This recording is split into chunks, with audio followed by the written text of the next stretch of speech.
Hi everyone, welcome to Social Science E-Class. Here in this video we discuss about social science related chapters and topics. I am Lokesh Kellu, Assistant Teacher Social Science, Talented Girls Residential School, Nanjangud Town, Mysore District.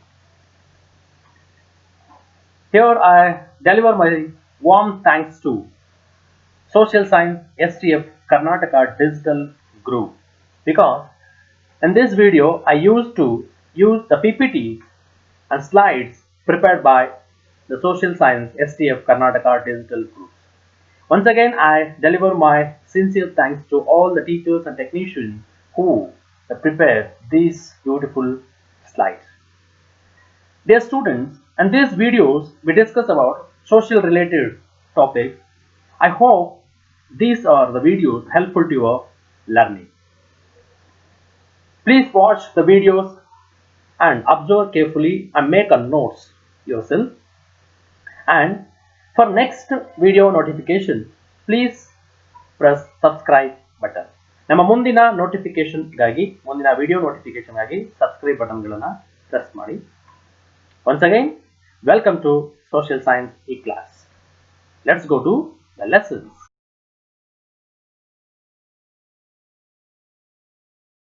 A previous video we discussed about labor with pay and labor without pay.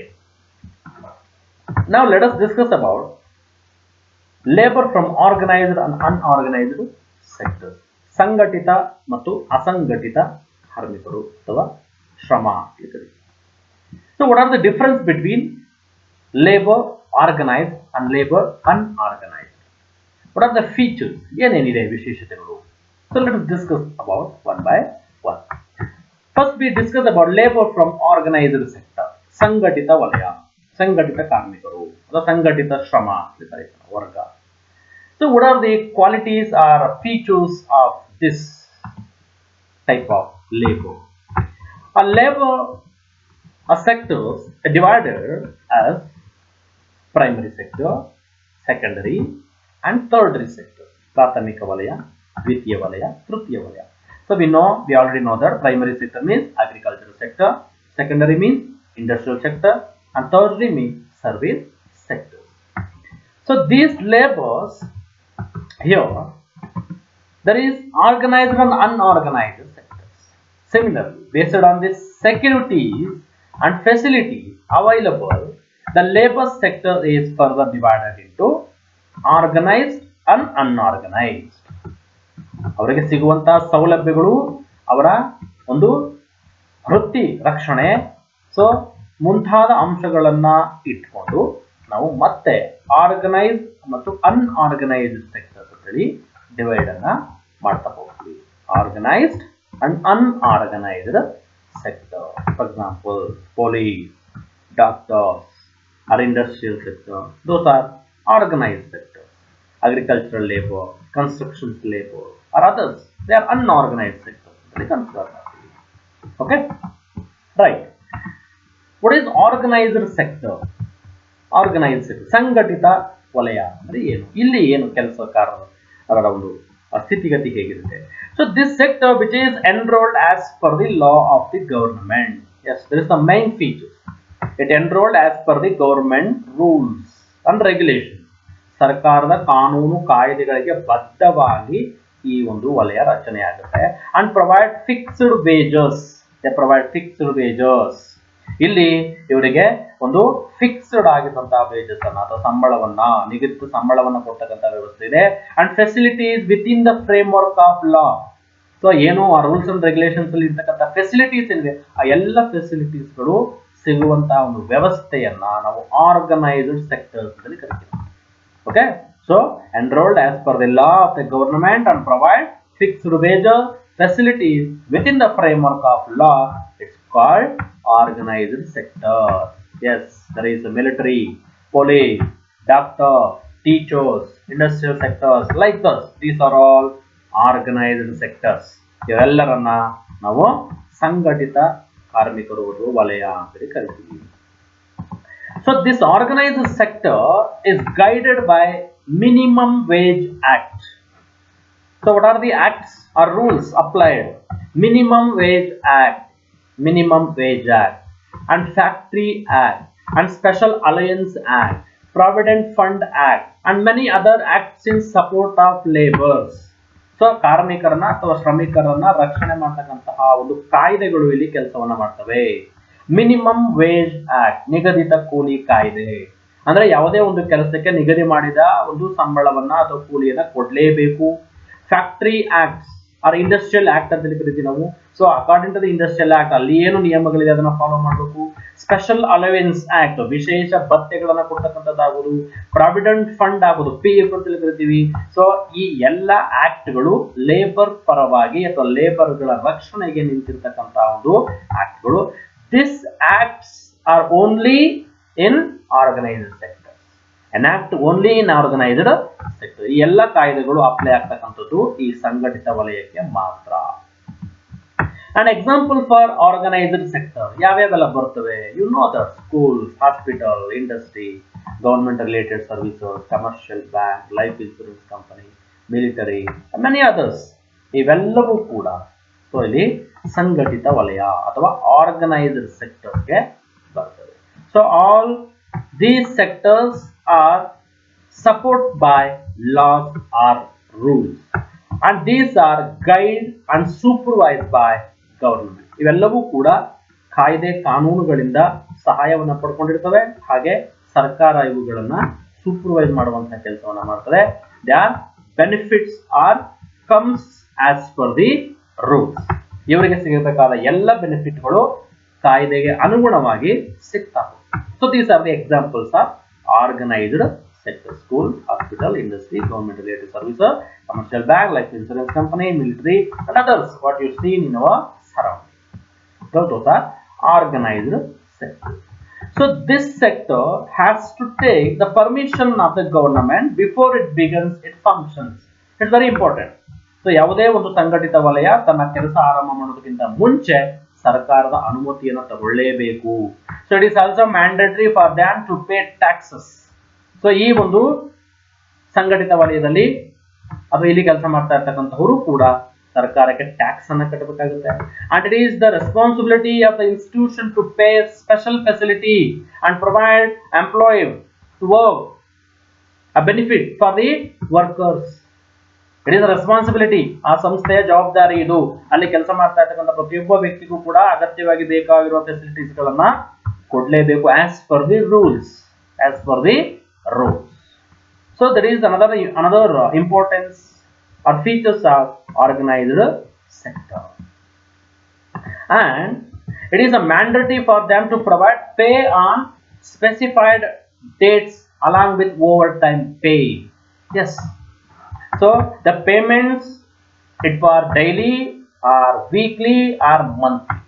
So a specified dates, ಒಂದು ನಿಗದಿತವಾದ ದಿನಾಂಕದಂದೇ ಅವರಿಗೆ ಸಂಬಳವನ್ನು ಅಥವಾ ಸಂಭಾವನೆಯನ್ನು ಕೊಡಬೇಕಾಗ್ತದೆ. Along with over time pay if the peoples are work in over time, ಹೆಚ್ಚಿನ ಅವಧಿಗೆ ಕೆಲಸವನ್ನ ಮಾಡಿದ್ರೆ ಆ ಓವರ್ ಟೈಮ್ ಪೇಮೆಂಟ್ ಅನ್ನು ಕೂಡ ಕೊಡಬೇಕಾಗ್ತದೆ. Whenever the work have worked more than the stipulated time. So according to the minimum wage act, so the stipulated time is 8 hours. ಒಂದು ನಿಗದಿತ ಸಮಯ ಅಂದ್ರೆ ಇಲ್ಲಿ 8 ಗಂಟೆಯ ಕೆಲಸವನ್ನ ಮಾಡಬೇಕು ಅಂತಿದೆ. If the workers R more than 8 hours, 8 ಗಂಟೆಗಿಂತ ಹೆಚ್ಚಿನ ಕೆಲಸವನ್ನ ಮಾಡಿದ್ರು ಅಂತ ಹೇಳಿದ್ರೆ that institutions must be pay over time payments. ಹೆಚ್ಚಿನ ಕೆಲಸಕ್ಕೆ ಹೆಚ್ಚಿನ ಸಂಬಳವನ್ನು ಕೊಡಬೇಕಾಗ್ತದೆ. So in specified date it is a mandatory, it is ಕೊಡಲೇಬೇಕು, ಕಡ್ಡಾಯವಾಗಿ ಸಂಬಳದ ನಿಗದಿತ ಸಮಯದಲ್ಲಿ ಕೊಡುವಂತಹ ಒಂದು ವ್ಯವಸ್ಥೆ ಆಗಲೇಬೇಕು. That is another important features of organised sectors, organised sector. And this sector is guided by legal modalities. ಇಲ್ಲಿ ಎಲ್ಲದಕ್ಕೂ ಕಾನೂನಾತ್ಮಕವಾದಂತಹ ನಿಬಂಧನೆಗಳಿರ್ತವೆ, ಅದು ಇವುಗಳನ್ನ ಗೈಡ್ ಮಾಡ್ತಾ ಹೋಗ್ತವೆ. And the relationship between employee and employer is guided by the legal provisions. So ಇಲ್ಲಿ ಕೆಲಸಗಾರ, ಕೆಲಸ ಕೊಡುವವನು, ಸೊ ಇವರಿಬ್ಬರ ನಡುವಿನ ಸಂಬಂಧವೂ ಕೂಡ ಸೊ ಒಂದು ಲೀಗಲ್ ಪ್ರಾವಿಷನ್ಸಿನ ಮೂಲಕನೇ ನಡ್ಕೊಂಡು ಹೋಗ್ತದೆ. ಕಾನೂನಾತ್ಮಕವಾಗಿ ಇಲ್ಲಿ ಕೆಲಸ ಕಾರ್ಯಗಳು ಅಥವಾ ಅವರ ಸಂಬಂಧಗಳು ನಿರ್ವಹಣೆ ಆಗ್ತಾ ಹೋಗ್ತವೆ. So these are the major features of organised sectors work. ಸಂಘಟಿತ ವಲಯದ ಪ್ರಮುಖವಾದಂತಹ ಒಂದು ಲಕ್ಷಣಗಳು. The another group or divisions of labor that is labor in unorganized sector. ಅಸಂಘಟಿತ ವಲಯದ ಕಾರ್ಮಿಕರು. So what are the features of this unorganized?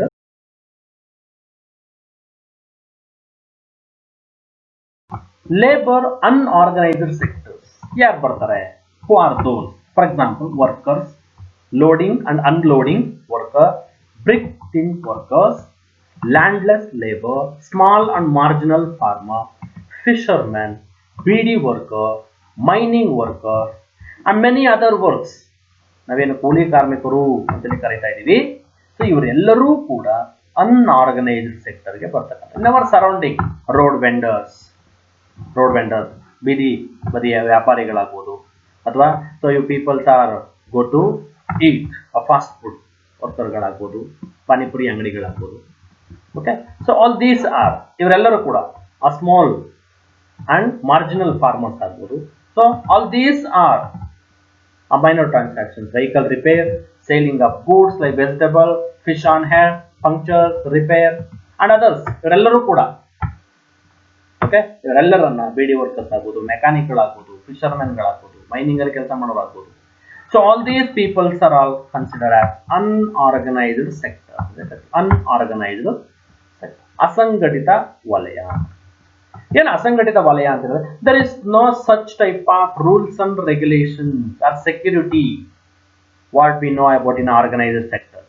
ಸಂಘಟಿತ ವಲಯದಲ್ಲೆಲ್ಲ ಏನೆಲ್ಲ ನೋಡುವ ಆ ಯಾವುದೇ ಸೌಲಭ್ಯಗಳಾಗ್ಲಿ, ಕಾನೂನುಗಳಾಗ್ಲಿ, ಲೀಗಲ್ ಪ್ರಾವಿಷನ್ಸ್ ಅಲ್ಲಾಗ್ಲಿ ಇಲ್ಲಿ ಇರಲ್ಲ ಅಂತ ನೋಡ್ತೀವಿ. There is unorganised sector. So labours in unorganised sector, a work is that sector where legal provisions do not completely governed by the government. ಇಲ್ಲಿ ಯಾವುದೇ ಒಂದು ಕಾನೂನುಗಳು ಇದಕ್ಕೆ ಸಂಪೂರ್ಣವಾಗಿ ಅಪ್ಲೈ ಆಗಲ್ಲ. And this sector, the relationship between the employer and employees is not guided by any legal provisions. ಇಲ್ಲೂ ಕೂಡ ಕೆಲಸ ಕೊಡುವವನು ಮತ್ತು ಕೆಲಸ ಮಾಡುವವನ ನಡುವಿನ ಸಂಬಂಧ ಯಾವುದೇ ರೀತಿಯ ಲೀಗಲ್ ಪ್ರಾವಿಷನ್ಸ್ ಇಂದ ಗೈಡ್ ಆಗಲ್ಲ. If he interest give job, otherwise he remove. ಅವನಿಗೆ ಆಸಕ್ತಿ ಇದ್ರೆ ಕೆಲಸ ಕೊಡಬಹುದು, ಇಲ್ಲ ಅಂದ್ರೆ ಕೆಲಸದಿಂದ ತೆಗೆಯುವುದು. there is no security, and there is no need for registration. ಇಲ್ಲಿ ಯಾವುದೇ ರಿಜಿಸ್ಟ್ರೇಷನ್ಸ್ ಇನ ಅವಶ್ಯಕತೆ ಇಲ್ಲ. This sector does not follow the legal provisions of the government. ಸರ್ಕಾರದ ಯಾವುದೇ ರೂಲ್ಸ್ ಗಳನ್ನ ಇದು ಫಾಲೋ ಮಾಡಲ್ಲ. there are no tax provisions here. ಇಲ್ಲಿ ಯಾವುದೇ ತೆರಿಗೆಗಳನ್ನ ಕಟ್ತಾ ಇರತಕ್ಕಂತ ಒಂದು ವ್ಯವಸ್ಥೆ ಇದೆ. ವರ್ಕರ್ಸ್ ಆಗೋದು ಅಲ್ಲಿ ಮಾಡ್ತಾ ಇರತಕ್ಕಂತ ವ್ಯವಸ್ಥೆ. ಸೊ ಟ್ಯಾಕ್ಸ್ ಅನ್ನು ಕಟ್ಟೋದು. So it is opposite to organized sector. ಸಂಘಟಿತ ವಲಯಕ್ಕೆ ವಿರುದ್ಧವಾದಂತಹ ಒಂದು ವ್ಯವಸ್ಥೆ ಅಂತ ಕರೀಬಹುದು ಅನ್ಆರ್ಗನೈಸ್ಡ್ ಸೆಕ್ಟರ್, ಅಸಂಘಟಿತ ವಲಯ. Right, what are the problems of unorganised sector? ಏನಪ್ಪ ಸಮಸ್ಯೆ ಇದೆ, ಏನ್ ಸಮಸ್ಯೆಗಳನ್ನು ಎದುರಿಸ್ತಾ ಇದ್ದಾರೆ ಅಂತ ಹೇಳಿದ್ರೆ, so there is no fixed time or duration for this work. ಇಲ್ಲಿ ಜನಕ್ಕೆ ಅಥವಾ ಇಲ್ಲಿ ಕೆಲಸಗಾರರಿಗೆ ಯಾವುದೇ ಫಿಕ್ಸ್ಡ್ ಟೈಮ್ ಇಲ್ಲ, ಒಂದು ನಿಗದಿತ ಸಮಯ ಅಂತಕ್ಕಂಥದ್ದು ಇಲ್ಲ, ಕಾಲಾವಧಿ ಇಲ್ಲ. moreover they work day and night without break. ಕೆಲವು ಬಾರಿ ಹಗಲು ರಾತ್ರಿ ಯಾವುದೇ ಬ್ರೇಕ್ ಇಲ್ಲದೆ, ವಿಶ್ರಾಂತಿ ಇಲ್ಲದೆ ದುಡಿಯುವಂತಹ ಸಂದರ್ಭಗಳು ಹೆಚ್ಚಿರ್ತವೆ. most of the laborers in this sector are not daily wages. ಇಲ್ಲಿ ಕೆಲಸ ಮಾಡೋರೆಲ್ಲರೂ ಕೂಡ ದಿನಗೂಲಿ ಕಾರ್ಮಿಕರು. So the minimum wages in this sector usually stays below the mandatory pay fixed by the government. So ಸರ್ಕಾರ ನಿಗದಿ ಮಾಡಿರತಕ್ಕಂತಹ ಪೇಮೆಂಟ್ಗಿಂತ ಅಥವಾ ಕೂಲಿಗಿಂತ ಕಡಿಮೆ ಕೂಲಿಯನ್ನ ಪಡ್ಕೊಂಡು ಕೆಲಸ ಮಾಡುವ ಸಾಧ್ಯತೆಗಳೇ ಹೆಚ್ಚಿರುತ್ತೆ. And the labours won't receive any medical benefits or overtime benefit. ಇಲ್ಲಿ ಯಾವುದೇ ವೈದ್ಯಕೀಯ ಸೌಲಭ್ಯಗಳಿಲ್ಲ, ಅಥವಾ ಇಲ್ಲಿ ಯಾವುದೇ ರೀತಿಯ ಓವರ್ ಟೈಮ್ ಬೆನಿಫಿಟ್ಗಳೆಲ್ಲ. ಹೆಚ್ಚು ಕೆಲಸ ಮಾಡಿದರೆ ಹೆಚ್ಚು ಸಂಪಾದನೆ ಅಂತಕ್ಕಂಥದ್ದಿಲ್ಲ. They do not get any paid leave. ಇಲ್ಲಿ ಯಾವುದೇ ರೀತಿಯ ರಜಾ ದಿನಗಳಿಲ್ಲ. Okay, so these are the major problems of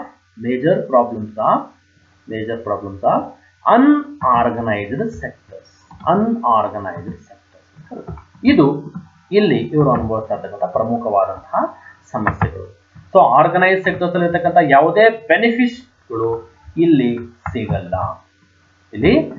Sometimes the forcible works it will be going on. ಬಲವಂತದ ದುಡಿಮೆ ಕೂಡ ಇಲ್ಲಿ ಆಗ್ತಾ ಹೋಗ್ತದೆ. ನೋಡ್ತೀವಿ. Right, these are the problem. Then the challenges faced by the unorganized sector workers. ಏನೆಲ್ಲ ಒಂದು ಸಮಸ್ಯೆಗಳನ್ನ ಇವರು ಎದುರಿಸ್ತಾ ಇದ್ದಾರೆ, ಏನೆಲ್ಲ ಸಮಸ್ಯೆಗಳನ್ನ ಎದುರಿಸ್ತಾ ಇದ್ದಾರೆ. Challenges faced by unorganised sector, ಅಸಂಘಟಿತ ವಲಯದ ಕಾರ್ಮಿಕರ ಒಂದು ಸಮಸ್ಯೆಗಳು, ಚಾಲೆಂಜಸ್ ಏನಪ್ಪಾ ಅಂದ್ರೆ, the first one migration. Yes, ವಲಸೆ ಹೋಗ್ತಕ್ಕಂತ ಒಂದು ವ್ಯವಸ್ಥೆ. So in the book Footloose, a study of circular migration is done. So it study the labors of people working in unorganized sector. They always migrate from one place to another place. So ಈ ಒಂದು ಅಸಂಘಟಿತ ವಲಯದ ಕಾರ್ಮಿಕರಲ್ಲಿ ಸಾಮಾನ್ಯವಾಗಿ ಕಂಡು ಬರ್ತಾ ಇರತಕ್ಕಂಥ ಒಂದು ವ್ಯವಸ್ಥೆ ಅಥವಾ ಸಮಸ್ಯೆ ಅಥವಾ ಅವರು ಎದುರಿಸ್ತಾ ಇರತಕ್ಕಂಥ ಚಾಲೆಂಜ್ ಏನಪ್ಪಾ ಅಂತ ಹೇಳಿದ್ರೆ migration. Because there is no fixed place to work. ಒಂದು ನಿರ್ದಿಷ್ಟಪಡಿಸಿದ ಸ್ಥಳ ಅವರಿಗೆ ಇಲ್ಲ. Okay, so they wandering from one place to another place where there is a work, where there is work available. ಎಲ್ಲಿ ಕೆಲಸ ಇರುತ್ತೋ ಅಲ್ಲಿಗೆ ಇವರು ಅಲ್ಕೊಂಡು ತಿರುಗ್ತಾ ಇರ್ತಕ್ಕಂಥ ಒಂದು ವ್ಯವಸ್ಥೆ ಸೃಷ್ಟಿ ಆಗ್ತದೆ. It study the inevitability of the people to migrate from their place living to place working. Studies in this. So ತಾವು ವಾಸ ಮಾಡುವ ಸ್ಥಳದಿಂದ ಕೆಲಸ ದೊರಕುವ ಸ್ಥಳಕ್ಕೆ ಇವರು ಅಲ್ಲಿಂದ ಇಲ್ಲಿಗೆ, ಇಲ್ಲಿಂದ ಅಲ್ಲಿಗೆ ಸಂಚಾರವನ್ನ ಮಾಡಬೇಕಾದಂತಹ ಒಂದು ವ್ಯವಸ್ಥೆ ಇದೆ, ವಲಸೆ ಹೋಗುವಂತ ಒಂದು ಪರಿಣಾಮ ಇದೆ. So migration is one of the main features of unorganised sectors. So laborers of unorganized sector migrate from one place to another place in search of work. ಕೆಲಸಕ್ಕಾಗಿ ಈ ಅಸಂಘಟಿತ ವಲಯದ ಕಾರ್ಮಿಕರು ಒಂದು ಸ್ಥಳದಿಂದ ಮತ್ತೊಂದು ಸ್ಥಳಕ್ಕೆ ಅಲೆದಾಡುವಂತಹ ಪರಿಸ್ಥಿತಿ ಸಾಮಾನ್ಯವಾಗಿ ಇರುತ್ತೆ. The people who migrate like this have no social security. ಹೀಗೆ ಅಲ್ಲಿಂದ ಇಲ್ಲಿಗೆ, ಇಲ್ಲಿಂದ ಅಲ್ಲಿಗೆ ವಲಸೆ ಹೋಗ್ತಾ ಇರ್ತಕ್ಕಂಥ ಈ ಕಾರ್ಮಿಕರಿಗೆ ಯಾವುದೇ ರೀತಿಯ ಸಾಮಾಜಿಕ ಭದ್ರತೆ ಇಲ್ಲ. You people are seen in the cities, in outskirts of city, there is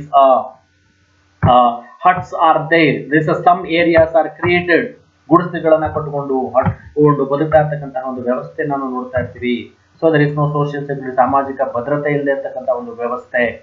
so because of migration, ವಲಸೆಯಿಂದಾಗಿ ಅನುಭವಿಸ್ತಾ ಇರ್ತಕ್ಕಂತಹ ಒಂದು challenge. That is one of the major challenge of unorganised sectors. And another we know that ಸಾಮಾಜಿಕ ಭದ್ರತೆ ಇಲ್ಲದೆ ಇರ್ತಕ್ಕಂತಹ ಒಂದು ವ್ಯವಸ್ಥೆ, ಮೂಲಭೂತ ಸೌಕರ್ಯಗಳಿಲ್ಲದೆ ಇರ್ತಕ್ಕಂತಹ ಒಂದು ವ್ಯವಸ್ಥೆ.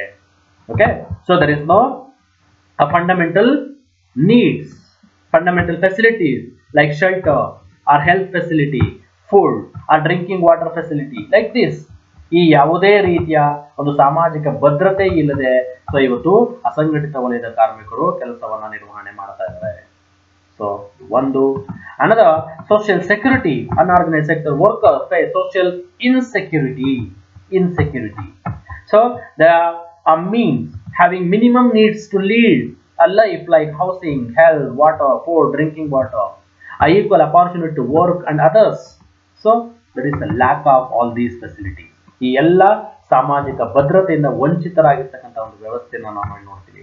Another legal framework, there is no legal framework for unorganized sector workers. ಇವರಿಗೆ ಯಾವುದೇ ರೀತಿಯ ಕಾನೂನಾತ್ಮಕವಾದಂತಹ ಬೆಂಬಲಗಳು ಇಲ್ಲದೆ ಇರ್ತಕ್ಕಂಥದ್ದು ಅಥವಾ ಕಾನೂನಿನ ಚೌಕಟ್ಟು ಇಲ್ಲದೆ ಇರ್ತಕ್ಕಂಥದ್ದು. For example, these worker do not receive wages as per their work duration. ಇಲ್ಲಿ ಇವರಿಗೆ ಅವರು ಮಾಡುವ ಕೆಲಸದ ಸಮಯಕ್ಕೆ ತಕ್ಕಷ್ಟು ಕೂಲಿಯನ್ನ ಪಡ್ಕೊಳ್ಳೋಕೆ ಆಗದೇ ಇರ್ತಕ್ಕಂಥ ಸ್ಥಿತಿಯನ್ನು ನೋಡ್ತೀವಿ. The wages as per the payment of gratuity act 1971 so are not available for these workers. So ಈ ಒಂದು 1971 ಪೇಮೆಂಟ್ ಆಫ್ ಗ್ರಾಜ್ಯುಯಿಟಿ ಆಕ್ಟ್ ನ ಪ್ರಕಾರ ಕೊಡಬೇಕಾದಂತಹ ನಿಗದಿತ ಕೂಲಿ ಇವರಿಗೆ ಸಿಗದೇ ಇರತಕ್ಕಂತಹ ಪರಿಸ್ಥಿತಿ ಇದೆ. Apart from these they are also not eligible for provident fund and other such benefit. So ಯಾವುದೇ ನಿವೃತ್ತಿ ಅನಂತರ ಬರ್ತಕ್ಕಂತಹ ಹಣಕಾಸಿನ ಅನುಕೂಲಗಳು ಕೂಡ ಇವರಿಗೆ ಸಿಗದೇ ಇರತಕ್ಕಂತಹ ಸ್ಥಿತಿ ನಿರ್ಮಾಣ ಆಗಿದೆ. there is no legal framework. There is another important challenge faced by unorganized sectors. And another important is child labor. Another important challenges faced by unorganized sector worker, that is child labor. Yes, bala karmikaru. So you know that what is child labor? The child labor means the children below the 14 years age. below the 14 years age engaged in work for monetary benefit. 14 ವರ್ಷಕ್ಕಿಂತ ಕೆಳ ವಯಸ್ಸಿನ ಮಕ್ಕಳು ಸಂಬಳಕ್ಕಾಗಿ ದುಡಿಯುವಂತಹ ಒಂದು ವ್ಯವಸ್ಥೆ, that is child labour. The children works in unhealthy environment here on many semi-skilled or unskilled works. Yes, it's unorganized work, unorganized sectors. Many children are engaged in unskilled works, unhealthy environment, dangerous work. Sometimes it is dangerous work in a crack factory and others. So ಇಲ್ಲಿ ನಾವು ನೋಡ್ತೀವಿ the children works in more number in firecracks productions. ಇವತ್ತು ಬಹಳಷ್ಟು ಪಟಾಕಿ ಫ್ಯಾಕ್ಟರಿಗಳಲ್ಲಿ ಕೆಲಸವನ್ನ ಮಾಡ್ತಾ ಇರ್ತಕ್ಕಂತಹವರು ಅಥವಾ ಪಟಾಕಿ ತಯಾರು ಮಾಡ್ತಕ್ಕಂತಹ ಒಂದು ಸ್ಥಳದಲ್ಲಿ ಕೆಲಸವನ್ನ ಮಾಡ್ತಾ ಇರ್ತಕ್ಕಂತಹ ಬಹಳಷ್ಟು ನೌಕರರಲ್ಲಿ ಮಕ್ಕಳ ಸಂಖ್ಯೆ ಹೆಚ್ಚಿದೆ. So they work in a dangerous environment and without any gratuity for life, guarantee for life. So ಇಲ್ಲಿ ಪ್ರಾಣಕ್ಕೆ ರಕ್ಷಣೆ ಇಲ್ಲದಂತಹ ಅಪಾಯಕಾರಿ ಕೆಲಸಗಳಲ್ಲಿ ಇವತ್ತು ತೊಡಗಿಸ್ಕೊಂಡಿದ್ದಾರೆ. So the capitalism expect more work for less pay. The children become victim of this greed. Yes, ಇಲ್ಲಿ ಬಂಡವಾಳಶಾಹಿಗಳ ದುರಾಸೆ ಏನಿದೆ ಆ ದುರಾಸೆಗೆ ಬಲಿಯಾಗ್ತಾ ಇರ್ತಕ್ಕಂಥವ್ರು ಮಕ್ಕಳು. ತಮ್ಮ ಲಾಭಕೋರತನಕ್ಕಾಗಿ ಕಡಿಮೆ ಸಂಬಳವನ್ನ ಕೊಟ್ಟು ಹೆಚ್ಚು ದುಡಿಮೆಯನ್ನ ಮಾಡಿಸ್ಕೊಳ್ತಾ ಇರ್ತಕ್ಕಂಥ ನಾವು ನೋಡ್ತಾ ಹೋಗ್ತೀವಿ. So, in nutshell, unorganized sector foster child labors. ಇದು ಈ ಒಂದು ಅಸಂಘಟಿತ ವಲಯ ಈ ಬಾಲಕಾರ್ಮಿಕರ ಒಂದು ಹುಟ್ಟಿಗೆ ಪ್ರಮುಖ ಕಾರಣ ಇದೆ ಅಥವಾ ಅದನ್ನ ಬೆಳೆಸ್ತಾ ಇದೆ ಅಂತಕ್ಕಂಥ ನಾವು ನೋಡ್ತಾ ಹೋಗ್ತೀವಿ. Sometimes these children are forcibly work. So the mentally and physical tortures are going on. ದೈಹಿಕ ಮಾನಸಿಕ ಒಂದು ಹಿಂಸೆಯನ್ನ ಸಹಿಸಿಕೊಂಡು ಸೊ ಬಲವಂತದ ದುಡಿಮೆಗೆ ಮಕ್ಕಳನ್ನು ದೂಡುವಂತಹ ಒಂದು ವ್ಯವಸ್ಥೆ ಇಲ್ಲಿ ಕ್ರಿಯೇಟ್ ಆಗಿದೆ. ಅಂದರೆ the child labour and the physical and mental exploitations it will be going on. Most of the women in unorganized sectors as a domestic helpers, the rate of physical and mental exploitations of these women have doubled these days. Yes, so ಇಲ್ಲಿ ಡೊಮೆಸ್ಟಿಕಲ್ works ಅಂತ ಕರಿತೀವಿ, ಕುಟುಂಬ ಕೆಲಸಗಳಿಗೆ ಮನೆ ಕೆಲಸಗಳಲ್ಲಿ ಮಾಡ್ತಕ್ಕಂಥ unorganised sectors ಅಲ್ಲಿ ಕೆಲಸ ಮಾಡ್ತಾ ಇರ್ತಕ್ಕಂಥ ಬಹಳಷ್ಟು ಮಹಿಳೆಯರು ಫಿಸಿಕಲ್ ಅಂಡ್ ಮೆಂಟಲ್ ಎಕ್ಸ್ಪ್ಲಾಯ್ಟೇಷನ್ಸ್ಗೆ ಒಳಗಾಗ್ತಾ ಇರ್ತಕ್ಕಂಥ ನಾವು ಇಲ್ಲಿ ನೋಡ್ತಾ ಹೋದ್ವಿ. As per the statistics of 2014-15 more than 70% of work in unorganized sectors are exploited. So women are exploited, sexual such incidents are being reported on a regular basis. So we know that. So ಇಲ್ಲಿ ಲೈಂಗಿಕ ಕಿರುಕುಳ ಆಗ್ಬೋದು, ದೈಹಿಕ ಕಿರುಕುಳಗಳಾಗ್ಬೋದು, ಮಾನಸಿಕ ಕಿರುಕುಳಗಳಲ್ಲಿ ಮಹಿಳೆಯರ ಪಾಲು ಹೆಚ್ಚಿದೆ ಅಂತಕ್ಕಂಥ ನೋಡ್ತೀವಿ. Some of the problem faced are discussed above here. So many problems are faced by unorganised sector workers, the child labour, children and forcible works sometimes. So ಬಲವಂತವಾಗಿ ದುಡಿಸ್ತಾ ಇರ್ತಕ್ಕಂಥ ನಾವು ನೋಡ್ತಾ ಹೋಗ್ತೀವಿ. So there is a news and or some other evidence we can be seen the people are released from in a forcible work in mining or the bricks factory or other some unorganized areas. ಅಸಂಘಟಿತ ವಲಯದಲ್ಲಿ so ಜನರನ್ನ so cut ಹಾಕಿ ಕೂಡ್ ಹಾಕಿ ಬಲವಂತವಾಗಿ ದುಡಿಸ್ತಾ ಇರ್ತಕ್ಕಂಥ ನಾವು ಇಲ್ಲಿ ನೋಡ್ತಾ ಹೋಗ್ತೀವಿ. So physical and mental exploitation it is another important challenge faced by unorganized sectors. Like this, many problems. So these people are faced. There is no fixed wage, there is no medical facility, and there is no proper wages. There is no leisure time. There is no healthy environment. Okay, and at the same time, there is a physical and mental exploitation. And here in unorganized sector, children are highly exploited. Women are highly exploited. ಮಹಿಳೆಯರು ಮತ್ತು ಮಕ್ಕಳು ಈ ಒಂದು ಕ್ಷೇತ್ರದಲ್ಲಿ so ಹೆಚ್ಚಿನ ಶೋಷಣೆಗೆ ಒಳಗಾಗ್ತಾ ಇದ್ದಾರೆ ಅಂತ ನಾವು ನೋಡ್ತಾ ಹೋಗ್ತೀವಿ. These are the challenges faced by unorganized sectors. So students, for your examination point of view, the questions are raised. Most important questions repeatedly asked, that is the differentiation between organized and unorganized sectors. Keep in mind, watch this video carefully and read textbook so you can be on more knowledge about this. I hope you understand this video. So let us discuss some other topic in next video. Thank you very much.